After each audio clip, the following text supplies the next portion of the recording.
Itong isa guys, so grabe ang pagkabangga nito. Grabe, may expedition dito guys. Parang may gumalaw ah.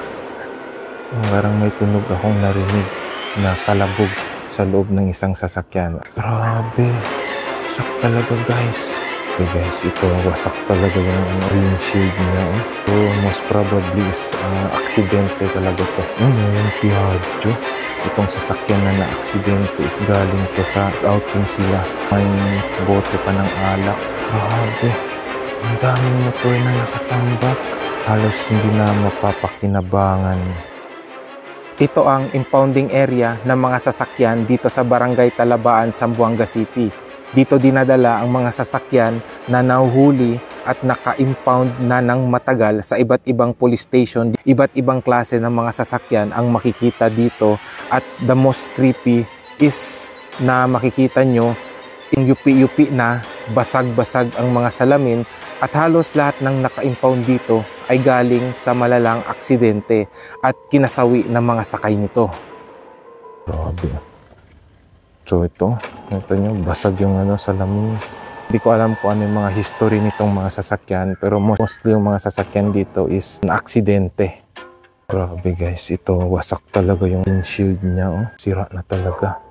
Dito naman sa isa is may damit pa sa loob guys. So ito grabe guys, wasak talaga yung windshield. Grabe, wasak talaga guys.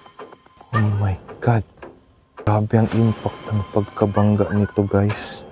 Bago pa. Guys, bago pa itong sasakyan na to. May mga plastic pa sa loob. Sayang. Siguro to mga ilang araw pa lang to nakalabas sa kasa. Or ilang weeks pa lang nakalabas sa... Parang may nagkakalabog sa loob ng isa sa mga sasakyan na feel ko. Parang may nagkakalabog. Grabe. Iba't ibang klase ng mga motor. Grabe guys. Dito sa part na to is halos motor ang naka-impound or natambak dito. Grabe guys, ang dami meron pa doon. Mga motor din. Ito parang Raider o Suzuki Raider 150. Dito sa part na to guys, may na-record na boses na tumatawang lalaki. 150. Grabe ang pagkabangga nito. Dito naman guys makikita yung sidecar ng bike or kuliglig na nakatambak. Grabe guys.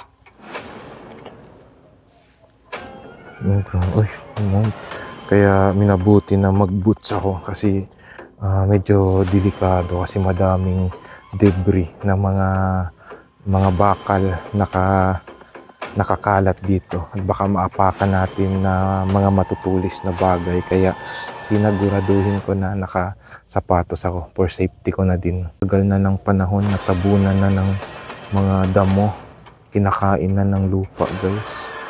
Ang dami na nakatambak dito ng motor. Halos lahat is galing to sa malalang aksidente. For sure kinasawi ng nagdadrive nito. Oh my god. Parang may naglalakad. Parang may sumasama sa likod ko. Ito naman is yung mga tricycle. Grabe, halos lahat. Total wreck talaga. So guys, grabe. Itong isang tricycle is tinubuan na ng halaman. Total wreck talaga. Ang dami talagang nakatambak na mga sirang motor dito guys. Dito sa part na to guys, hindi ko alam kung ano yung dumaan sa harapan ko, kung isang orb or insekto lamang.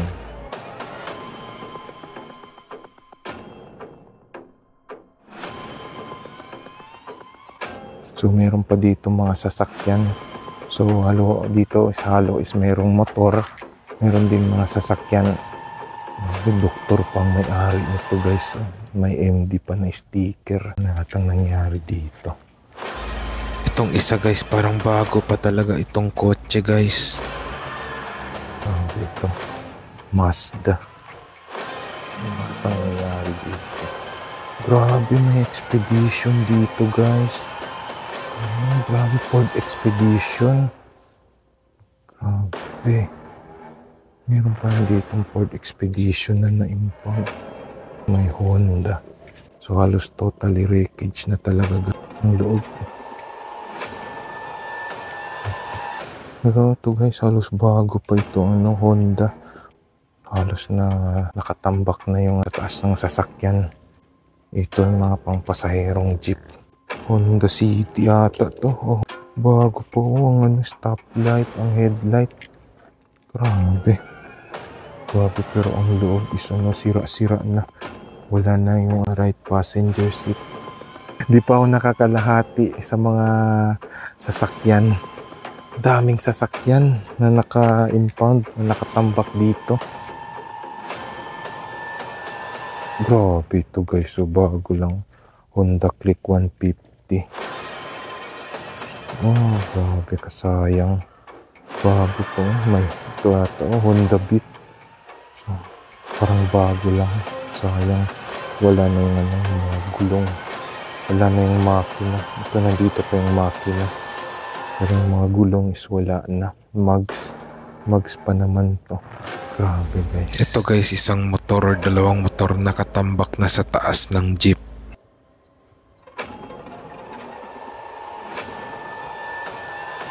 Dito naman nakatambak yung mga kuliglig guys na nahuli. Ang lawak nito guys, impounding area. Madami pang sasakyan na mapupuno dito. Grabe. Sa lawak dito guys, nito. sa side na to guys, marami Dito pa rin sa nakatambak na motor.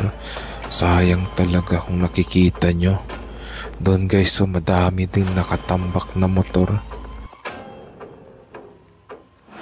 Oh, grabe ito. Fury. Nilamon na ng lupa guys. Oh. Grabe, wala na. Nilamon na ng damo at saka lupa. Dito guys, so madami pang nakatambak na mga sirang motor.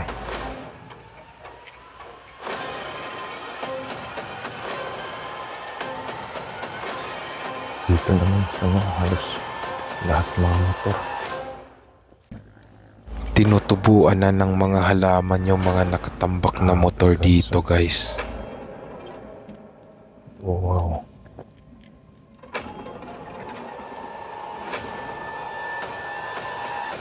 Ang dami. Dami guys. So, kailangan kong mag-ingat kasi baka may ahas. Meron dito guys. Ito pampasaherong jeep. Galing din yata tong aksidente. Grabe guys, basket pa sa loob.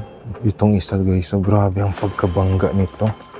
Head-on collision talaga to guys. Pati radiator, wala na. Ito yung airbag guys. Parang mancha pa atay ng dugo. Meron pa isa dito guys. Pinakain na ng damo. Grabe to. Yung windshield, wasak talaga. Windshield nito.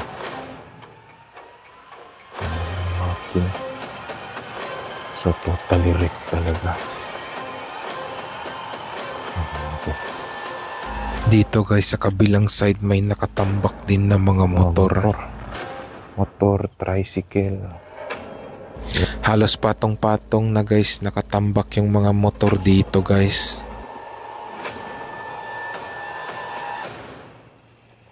Grabe guys. Halos karamihan talaga dito is motorsiklo. Grabe, nakapatong na. TMX. Dami ah.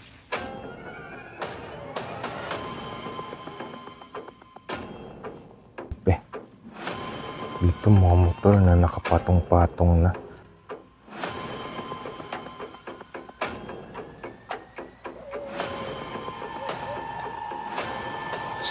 Dito rin guys, sa side na to madami ding nakatambak na motor.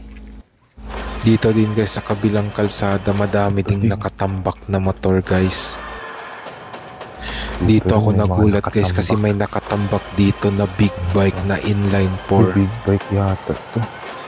Big bike Honda. Yes, big bike to guys. Grabe. Ayun, inline 4 guys.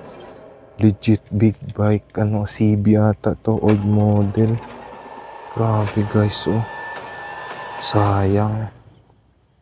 Sayang tong big bike na to. Grabe, nakatambak lang dito. Inline 4 guys, ang inline 4, ang ganda ng tunog nito. Promise. Halos madami ding nakatambak dito na motor dito sa site guys na hindi na magagamit. Dito guys, so parang hindi pa masyadong luma yung sasakyan na nakatambak guys. Ito guys, paniparido. Grabe ito ang pagka-impact. Alam ko to kung anong nabangga dito guys. Kita sa salamin pa lang guys. Kung hindi helmet, ulo to ng tao dito ang tumama, ang impact guys. Bago pa ng videos. Grabe itong videos. Grabe. Aksidente rin guys. Grabe ang pagkabangga nito. Dito ang impact sa side. Nayupi talaga yung gulong. Talaga yung gulong. Meron yung dito. Ito parang Toyota Corolla ata to. Toyota Corolla. Oh ba? Sira yung windshield sa likod. Ano yan? Paano ata nasira yung windshield? Dito guys, so may mga nakatambak pa guys na sasakyan. Grabe ito, mayroon pang bago. Halos bago pa. Bago pa guys na Wigo. Grabe, may sakay pa to na kasi mayroon pa to. May sakay pa to na bata kasi mayroong sticker na baby on board. Tapos nurse pang may-ari. Ano yatang nangyari dito? Parang aksidente rin. Aksidente to guys. Aksidente to. Grabe, meron pa doon guys. Tara, puntahan natin. Bihira lang tayo makapunta dito, maka-explore. So, puntahan na natin. Parang kinikilabutan yata ako. Dito atin sinabi ng Mr. Guard na may nagpaparamdam dito sa admin building na to. Nakita nyo, dyan sa admin building na yan. Grabe, kinikilabutan ako. Kinikilabutan ako guys, promise. Nakikita nyo. Dito guys, mga motor. Kotse.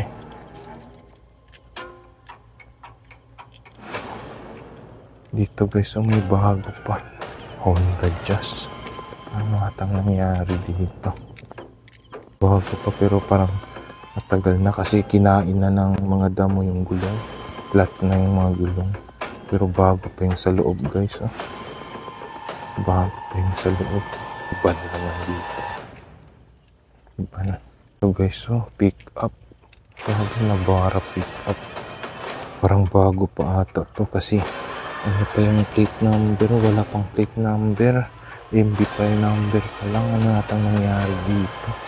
Bakit pa na-impound? Pinakain na ng damo sa taas. Sayang talaga itong pick up na to. Sayang to guys. Parang aksidente rin ata to. Pero hindi naman malala yung aksidente. Bago pa guys. Dito rin guys sa site na to madami rin nakatambak na motor. Totally damage talaga. Ito, grabe ang pagkabangga nito guys. Hindi nabasag yung salamin pero dumubog yung salamin. Ito guys is Toyota. Wasap yung salamin sa driver side. So ito guys, nakatambak. Ang daming mga motor. Halos 100% dito na naka-impound or nakatambak is mga motor. Ito, XRM. Grabe kasayang. Ito guys, tricycle. Meron din dito mga tricycle. Halos kabilaan. Meron ditong tricycle. Meron din doon sa kabila. Dito tayo. Dito sinasabi na may nagpaparamdam dito sa admin building na to. Admin building. Dito sa part na to, yung mga naka-impound dito na motor is halos bago pa. Ito yung mga nauhuli lang tapos dito dinadala. Tapos dito rin kiniklaim. Magbabayad sila sa city or kung saan payment center para makuha nila itong mga motor or sasakyan nila. So, yung mga nahuli walang helmet, walang registration, sa mga checkpoint, sa LTO, yung mga tricycle, kuliglig, yan guys. Ito yung mga trike. So last, mayroon pa doon. Nagtaka ako guys, bakit mayroong ka-impound dito na bangka. Katulad ito sa mga bangkang sinasakyan papuntang Santa Cruz Island. So ito bago pa. So for claiming to. Yung mga nasa loob ng mga damuhan, yan yung mga hindi na natin-claim. Meron pa pala ditong bangka guys. Parang may naririnig ako na kumakalabog. Parang sa loob ng sasakyan. Grabe ito guys. So isa dito. Yupi talaga yung yung bumper, yung hood. Grabe. So ito parang bago pa na Wigo guys. Sayang. Bago pa no ata to, parang bago pa to. Ano ata to? Sayang yung sasakyan na bago na nakatambak lang dito. Total direct talaga yung unahan, basag yung salamin. Halos na libot na natin itong impounding area. Gubat na may sementeryo. Yung hindi siya typical na nakikita nyo na sementeryo sa mga ibang cemetery sa ibang lugar. Dito is gubat talaga. Try natin dito mag-investigate guys kung may kasama kami dito mga spirits or elements na hindi namin nakikita. Oy! Oy, yan guys, nakatalikod yan. Yun, may nakuhanan.